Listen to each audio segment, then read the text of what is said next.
This show is not personal financial advice.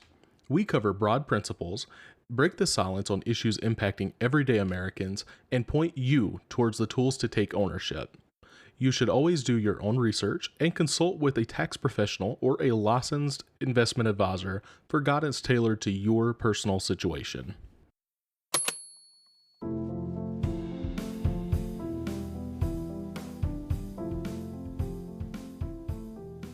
Welcome to the Backwoods Money Podcast, the show where we break the silence on financial issues surrounding everyday people. I'm your host, Dalton, and recently we published a free one-page budget template, so it only felt right for this episode to be about budgeting, or rather, the lack of budgeting. My first job out of high school was working in public safety as a 911 dispatcher in a small town. So, not great income at all, but it was enough to get by, plus to have some extra to put back if it was budgeted properly.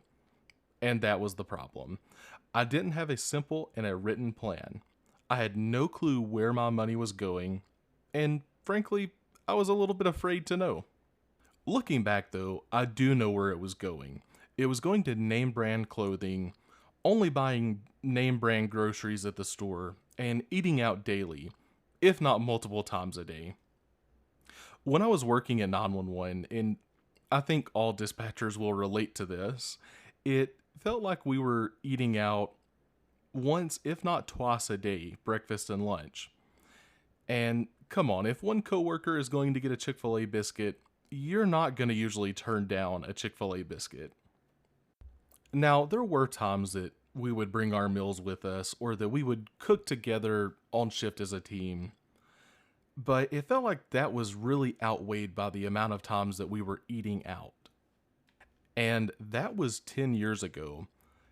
Eating out even once or twice a week now would totally drain a budget with that income.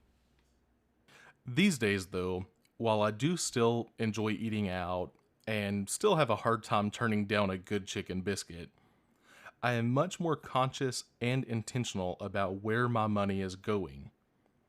My fiance makes fun of me for always price shopping everything, even if we don't have to.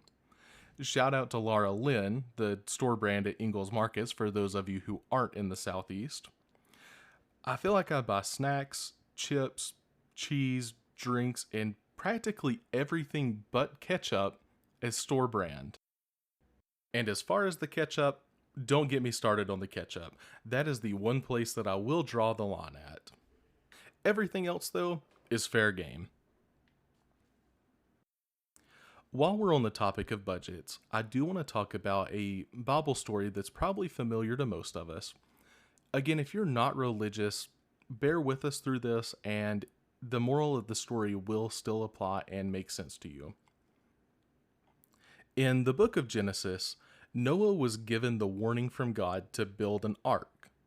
Not because the storm had started and that it was raining outside, but because it would in the future, and there would be a flood.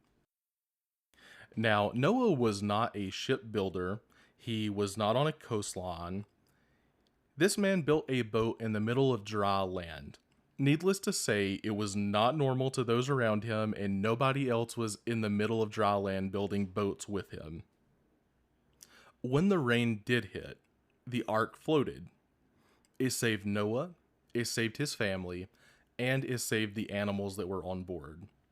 But for the world around him, the ones who did not prepare, who did not plan, who did not build boats alongside him, they did not have that same fate. Now, let's get back to budgeting. Let's compare that to building the ark. The thing that keeps you floating during a storm. It's not flashy, it's not cool. We don't see people posting Instagram stories of them riding a budget. It's not normal in today's society because we don't teach it. Budgeting should not be difficult or complex. You don't need an app to budget. You don't need a subscription to a service to budget. You need a pen and a piece of paper. It should also not be shameful to sit down and think out and write out your budget. you should have the courage to do that because that is what empowers you to start taking ownership of your finances. So, if you're where I was, overwhelmed by the mess, maybe even a little scared to start, and not entirely sure how to even go about writing out your budget, our new one-page budget template is a great start. Some of the best budgets that I have ever seen are done on a yellow notepad. And this tool is practically that, but with the categories already there and laid out for you. And remember, it is not about tracking every single penny down to the penny. It is about identifying where the issue is, so then you can be intentional about fixing that issue. Our one-page budget tool is currently available for free with no sign-up required and no gimmicks. It can be downloaded and printed out at www.backwoodsmoney.com/budget. Again, that is www.backwoodsmoney.com/budget. I would like to challenge you to sit down and write out your basic budget. If you have a spouse, I recommend involving them in that task as well. You may just be surprised how much, or rather how little, money is left at the end of your expenses. As always, I would like to thank you for taking the time out of your day to listen to this podcast.